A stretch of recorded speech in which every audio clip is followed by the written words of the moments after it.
সর্ষে তেলের মধ্যে প্রথমে চিংড়ি মাছগুলো হালকা করে ভেজে কড়াইতে বা অন্য কোনো বাটির মধ্যে তুলে রাখবেন।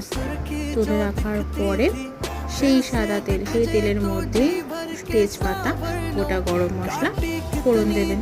তারপরে হালকা ভাজা ভাজা হলে গন্ধ উঠে গেলে সেখান থেকে আপনি পেঁয়াজ বাটা, রসুন বাটা, আদা বাটা দিয়ে সেটাকে কষা হবে। সেটা ভালো করে কষে নিলে তারপরে সর্ষে আর কাজু বাটা দিয়ে ভালো করে কষিয়ে নিতে হবে যতক্ষণ না তেল ছাড়ছে। তেল যখন ছেড়ে যাবে তখন তার মধ্যে দিয়ে দেওয়া হবে হচ্ছে নারকেল বাটা বা নারকেলের দুধ।